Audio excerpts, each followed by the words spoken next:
6.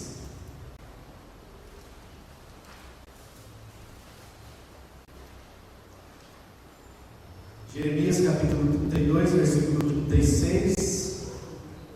Jeremias é um dos profetas maiores, então se você abrir a sua Bíblia bem no meio, vai estar em Salmos, aí você vai um pouquinho para frente, vai ter Salmos, Provérbios, Eclesiastes, Cantares, aí depois vai vir os profetas maiores, Isaías e Jeremias. Então, Jeremias capítulo 32, versículo 36 diz o seguinte: portanto, assim diz o Senhor a esta cidade, sobre a qual vocês estão dizendo que será entregue nas mãos do rei da Babilônia, por meio da guerra, da fome e da peste. 37. Certamente eu os reunirei de todas as terras por onde os dispersei da minha ardente ira e do meu grande furor. Eu os trarei de volta a este lugar e permitirei que vivam em segurança. 38. Eles serão o meu povo e eu serei o seu Deus. Darei a eles um só pensamento e uma só conduta, para que me temam durante toda a vida, para o seu próprio bem e o de seus filhos e descendentes. Até aí, irmãos. Irmãos, Deus tem falado comigo muito fortemente que nesse ano nós precisamos trabalhar o tema de um só coração. Um só coração. Não é a novela da Globo, a minissérie lá que teve. Não é isso daí, tá, gente? É um só coração. Quando nós lemos no livro de Atos, Atos dos Apóstolos, no capítulo 2, vai falar que todos tinham tudo em comum, vendiam seus bens, compartilhavam as suas coisas, uns entre os outros, né? E no capítulo 4, a partir do versículo 30, também vai repetir esses mesmos versículos, e ele vai dizer assim, que nós precisamos ter um só coração para que a gente trabalhe em unidade. No ano passado, nós falamos bastante sobre unidade aqui na igreja, só que a gente falou de uma unidade mais ministerial, em relação à prática de dons.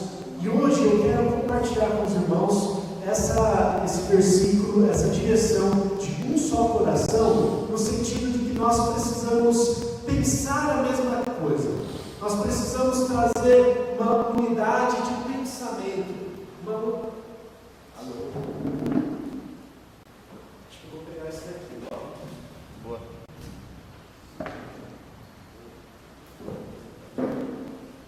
Alô? Aí. Nós precisamos trazer uma unidade de pensamento para o nosso meio. Então nós temos alguns desafios que nós precisamos pensar como igreja. Em primeiro lugar, nós precisamos entender que a nossa luta não é contra a carne ou sangue. Nossa luta é contra os espíritos maus, as potestades do ar que atuam nesse mundo que jaz no maligno. E portanto nós precisamos entender que a nossa luta não é contra os irmãos. Não tem ninguém um contra o outro aqui. Nós temos um inimigo em comum que é Satanás e seus demônios. Nós temos uma pessoa que é o tentador das nossas almas. Nós temos uma pessoa que nós precisamos nos unir para lutar contra. E não é uma pessoa física, não é uma pessoa carnal, não é uma pessoa que se materializa diante de nós, mas é o inimigo das nossas almas, Satanás. Então nós precisamos entender que essa questão nós não podemos abrir mão como igreja. Nós precisamos estar unidos para que essa luta seja de forma una, seja em unidade. Nós precisamos dessa força uns dos outros para lutar contra esse inimigo em comum. Esse versículo que nós lemos aqui de Jeremias 32, 39, ele está num contexto de guerra. O profeta Jeremias estava ali no meio dos babilônicos, onde o povo de Israel havia sido levado como cativo. Então, os babilônicos conquistaram a terra de Israel e levaram as pessoas, levaram os habitantes daquela terra para outra região onde eles eram escravos. E Jeremias, ele profetiza o seguinte: olha, gente, Deus está falando que o tempo está chegando onde nós vamos voltar para a nossa terra, onde nós teremos a nossa terra de volta, onde nós teremos a nossa adoração de volta, o nosso templo de volta, o nosso culto de volta. Porque lá na Babilônia, eles não podiam servir ao Senhor, lá eles não podiam cultuar a Deus, lá eles não podiam oferecer sacrifícios, lá eles tinham que servir aos deuses dos babilônios. Ou seja, eles não podiam servir ao nosso Deus, o Deus de Israel. E aí Deus chama esses irmãos, né, esse povo de Israel, e fala assim: gente, eu vou dar para vocês um só pensamento, eu vou trazer para vocês a unidade, eu vou fazer com que vocês pensem a mesma coisa. E o que é essa mesma coisa? Que vocês vão voltar para a terra, que vocês vão reconstruir a terra, as cidades, vocês vão fortalecer novamente as cidades, vocês vão estabelecer reis sobre essas cidades, vocês vão eleger pessoas que vão cuidar de vocês, eu vou fazer vocês prosperar. Deus está falando isso para eles um pouquinho antes, mesmo com muito pecado. Então, o seu Monteiro colocou aqui um testemunho de humanidade, porque nós somos seres humanos e nós estamos suscetíveis ao pecado. Todos nós estamos passíveis, somos passíveis de pecar.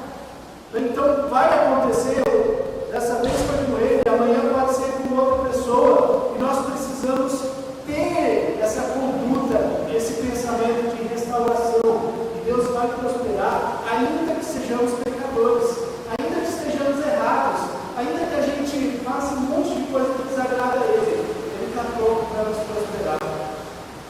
Ele vai nos chamar de volta, Ele vai trazer essa unidade para que a gente possa pensar de forma semelhante e a gente possa ter esse um só coração que a palavra de Deus nos instiga a ter, né?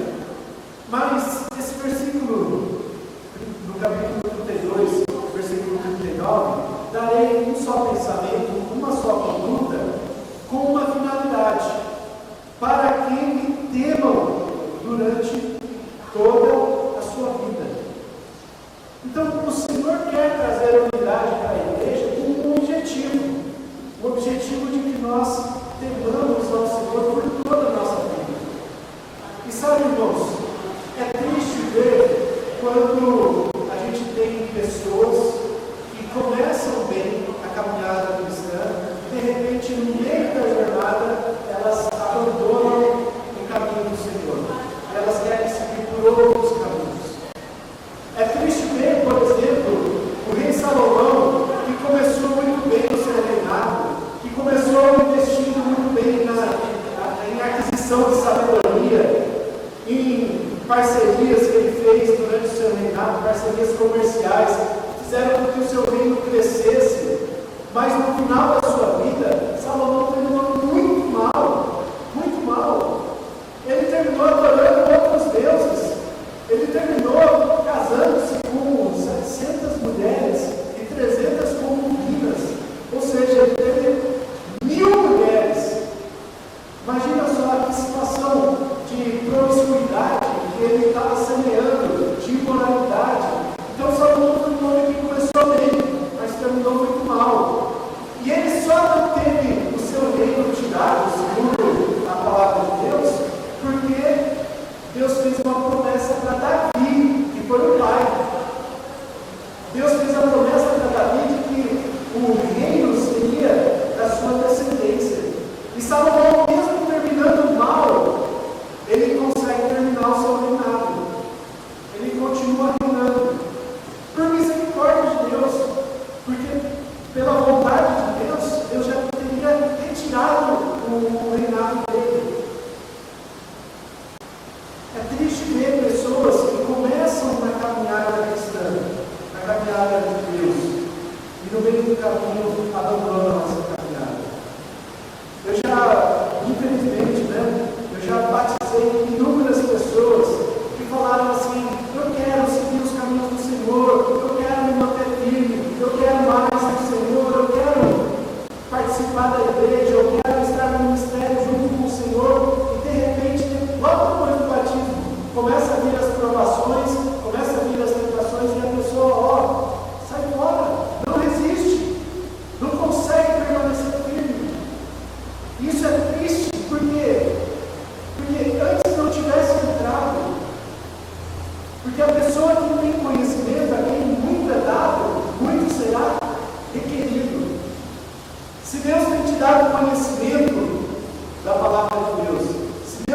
buscado um conhecimento sobre as coisas sobrenaturais, pode ter certeza que Ele vai requerer de você o que você está fazendo com esse conhecimento que Ele te dá.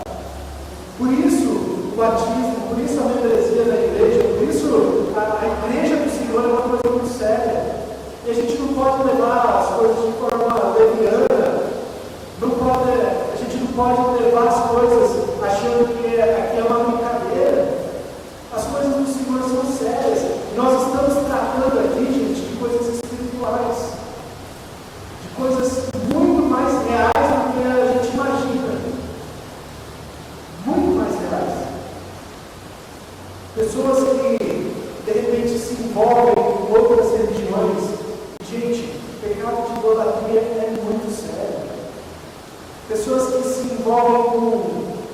Pode fechar ali mais, né? Pessoas que se envolvem com ocultismo, por exemplo. Né? Pessoas que se envolvem com banda, com candomblé, com outras religiões. Gente, tem consequências seríssimas para essas pessoas. E não sou eu que estou dizendo, é a palavra de Deus. Tá? Então, esse assunto é muito mais profundo do que eu poderia abordar agora, tá, gente? Mas são coisas que a gente precisa colocar os pés na cruz e pedir perdão. A gente precisa pedir perdão. Por quê? Porque as consequências são seríssimas. Deus tem uma coisa que Ele não divide com nenhum outro Deus, que é a glória dele, a adoração a Ele. Ele não divide com nenhum outro Deus. E se você tem algum tipo de idolatria, se você tem, seja a idolatria a imagens ou a ícones, tá? Às vezes a gente fala assim, mas na igreja evangélica não tem idolatria. Tem também. Tem muita idolatria dentro da igreja evangélica. Às vezes não é uma imagem, mas é uma pessoa, é o pastor, é a fotos, né? Então, antigamente, nas igrejas evangélicas, você entrava na igreja e tinha fotos do membro fundador. Né? Então, hoje, algumas igrejas, você chega na frente da igreja, tem uma igreja fundada pelo fulano de tal, desde tal ano, e aí você vai ver o discurso dos pastores e a pregação da palavra de Deus está regada de idolatria àquela pessoa que fundou aquele ministério. E mesmo dentro da Rollins, tá, gente? Esses dias eu ouvi um pastor dizendo assim, mas nós precisamos ter um espírito Rollins. E aí a gente falou assim, peraí, o que é esse espírito Rollins aí?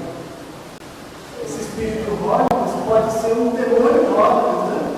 Pode ser alguém que está tomando o lugar de Deus, e alguém que está sendo idolatrado no lugar de Deus, e a gente, às vezes, dentro da nossa própria denominação, dentro da nossa própria casa, pode estar semeando, cultivando a idolatria. Então a gente precisa tomar muito cuidado com isso. Pode ser objetos, pode ser uma bicicleta, um carro, ou uma casa, não sei, o dinheiro. Né? Biblicamente falando, o dinheiro tem a força de um Deus. Né? É impossível você servir a Deus e a Mamon. Então, Mamon é um Deus da mitologia grega que é o Deus do dinheiro. Ou seja, é impossível você servir a Deus e servir ao Deus dinheiro. Queridos, Deus colocou no nosso meio a palavra dele. Deus colocou no nosso coração um anseio por buscar a palavra dele, por buscar a presença dele, por cultuar o Senhor. Eu tenho certeza que você não veio na igreja hoje de manhã, nesse culto, porque eu fui lá te tirar da cama ou te buscar em casa, mas foi porque o Senhor colocou no seu coração o desejo de vir à casa dele. E se Deus colocou esse desejo no seu coração, é para que você o tema ainda mais, é para que você o adore ainda mais, para que você consiga vencer essa luta contra qualquer tipo de idolatria. Deus deseja que nós o adoremos em espírito, em verdade, com todo o nosso coração, com toda a nossa força, com todo o nosso entendimento. Amém? Então não deixa a pessoa do seu lado perguntar, não. Fala assim, adora a Deus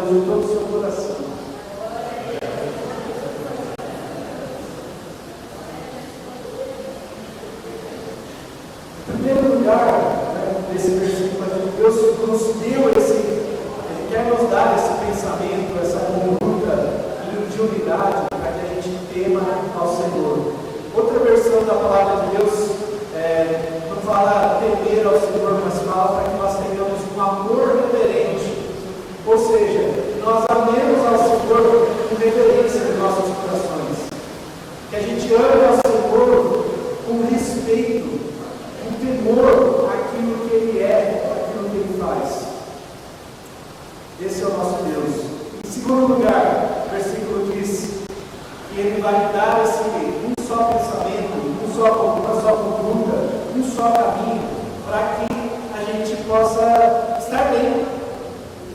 Diz aqui, para o seu próprio bem. E queridos, é muito interessante a gente pensar que Deus está fazendo uma coisa para o nosso próprio bem. Porque a gente acha que a gente sabe o que é melhor para nós. A gente tem na nossa mente um pensamento assim, se isso acontecer, isso vai ser o melhor para mim. E a gente deseja tanto isso, a gente anseia tanto por aquilo que está no nosso coração, que a gente fala assim, Deus, eu quero isso, esse é o melhor para mim. Mas na verdade a gente não sabe se isso realmente é o melhor. A gente não tem condições de pensar ou saber o nosso futuro para que a gente saiba se aquilo é verdadeiramente o melhor. Mas quando Deus está falando assim, olha, eu vou dar um só pensamento, uma só conduta, um só caminho para vocês, para que vocês temam e para que vocês fiquem bem, é para o seu próprio bem, a gente descansa. Não que a gente tenha que descansar e esperar que as coisas caiam do céu, não é nesse sentido, mas a gente descansa trabalhando e crendo que Ele tem o melhor para nós. A gente vai trabalhar fazendo a nossa parte, mas a gente vai ter fé de que o Senhor tem o melhor. O Senhor quer o nosso bem. Amém? Ele quer o nosso bem. Um tempo atrás, eu ainda morava em Manaus. Em Manaus estava passando por uma grande avenida da cidade e dirigindo o carro, né? Não, estava de moto e era um certo horário da noite já. E assim, à noite é complicado você ficar parando no sinal vermelho por causa da questão de segurança, né? Então, em alguns lugares, né, eu não estou recomendando que você pegue, não é isso que faça coisa errada, mas estou recomendando que você seja prudente, né? Em alguns lugares a gente não tem como parar no sinal vermelho. Mas teve um sinal vermelho específico que eu senti no meu coração que eu deveria parar. E eu parei no sinal vermelho e passou um carro do meu lado, passou a milhão. Passou muito rápido no sinal vermelho e foi mais adiante, uma avenida bem longa lá de Manaus, que liga a zona leste, a zona norte da cidade. E aí eu parei nesse semáforo, quando abri o semáforo eu fui acelerando a moto devagarzinho, continuei indo dentro do limite de velocidade ali. Quando eu cheguei mais adiante, aquele carro estava batido num poste e tinha um outro carro envolvido ali no acidente.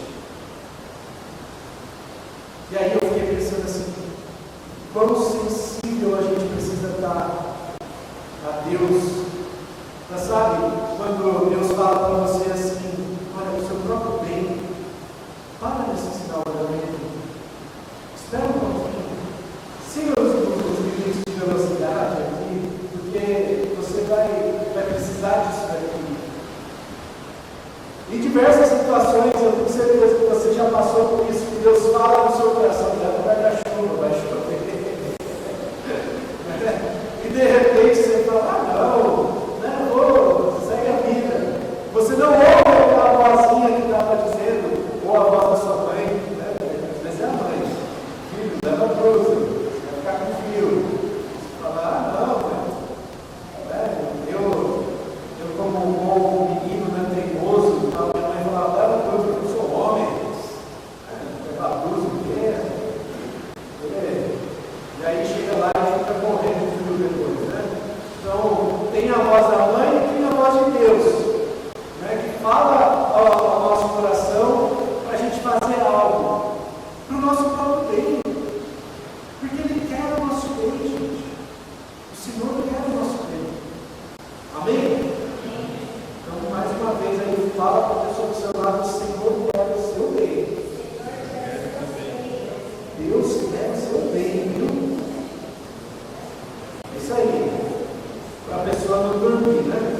vai fazer com que você o tema, né, para o seu próprio bem e para o bem dos seus filhos e descendentes. E queridos, aqui eu quero fazer um parênteses, né? É muito bonito quando a gente vê a família toda servindo ao Senhor. É muito gostoso ver quando a família inteira está na presença de Deus. Por quê?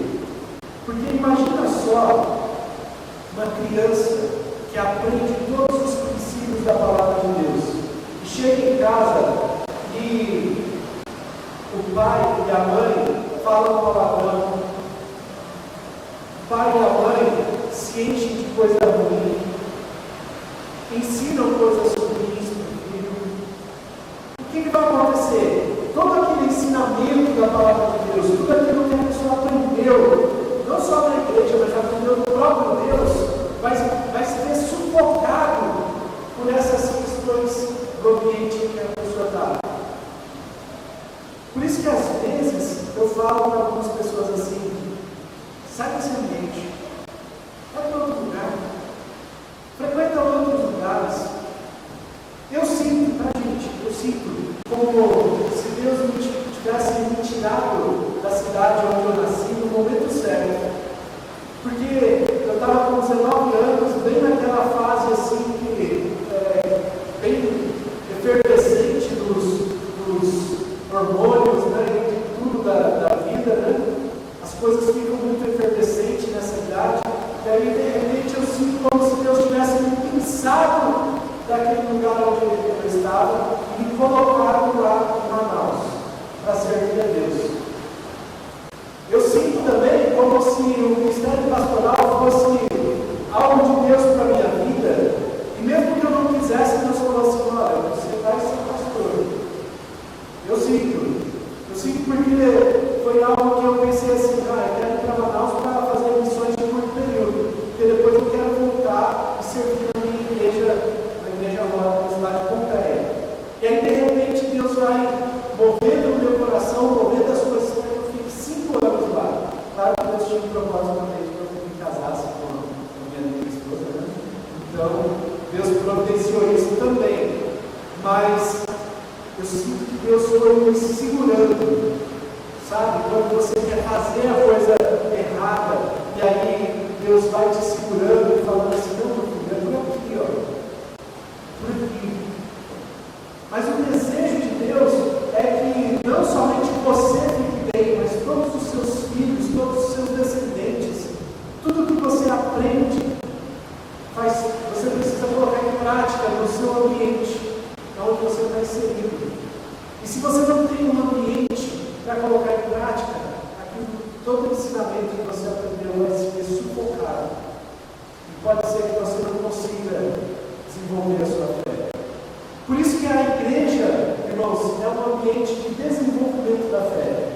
Gente, a igreja nada mais é do que um lugar para você experimentar Deus, experimentar os seus dons. A igreja nada mais é do que um lugar onde a gente proporciona oportunidades de você desenvolver a sua própria fé. Aquilo que você sente de Deus, você fala: pastor, eu quero colocar em prática a minha fé dessa forma aqui. É isso que eu estou sentindo. Eu quero trabalhar como ministério infantil. Amém? Deus te abençoe. Vai. A gente está aqui para fornecer todos os recursos para que você seja desenvolvido na sua fé.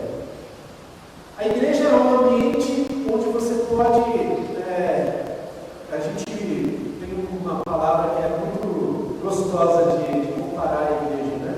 Que é um laboratório. A igreja é um laboratório. E laboratório, se os irmãos forem na raiz da palavra, né?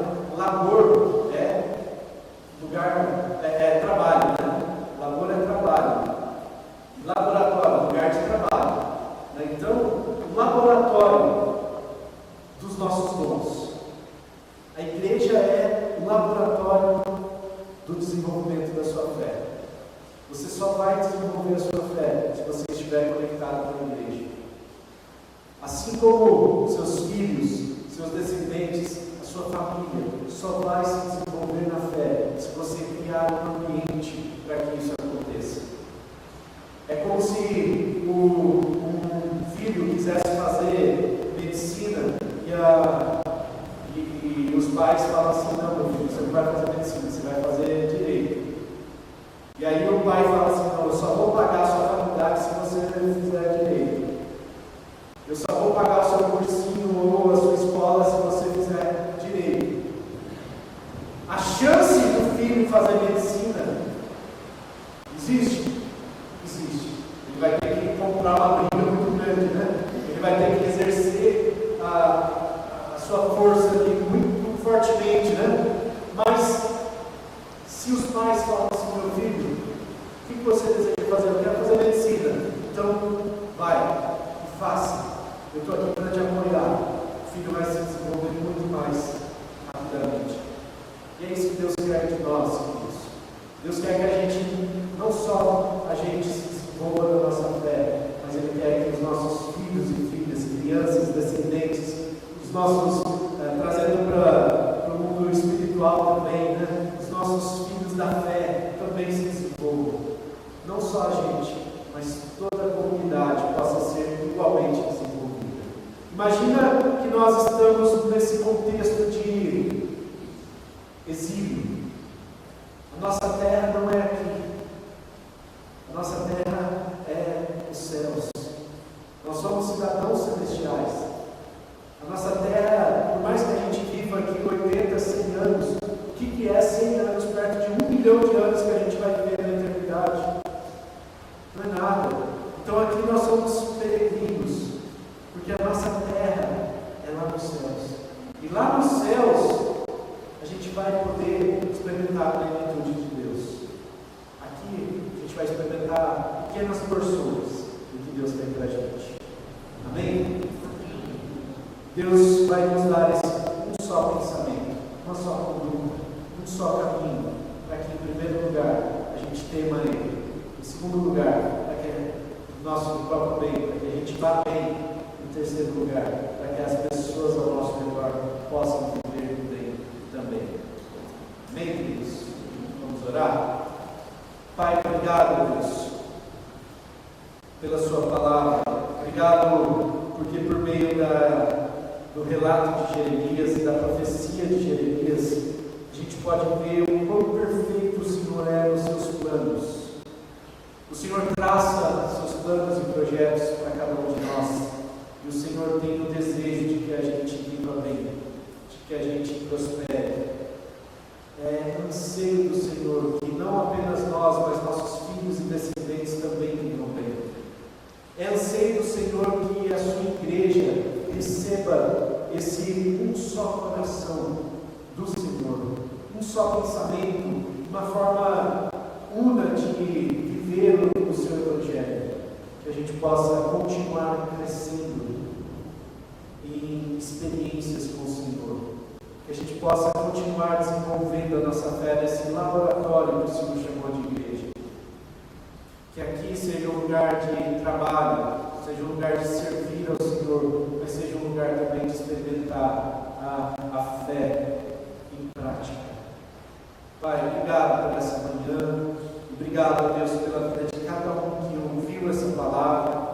Que o Senhor continue nos ensinando a desenvolver a nossa fé em nome de Jesus. Amém. Amém. Amém. Glória a Deus.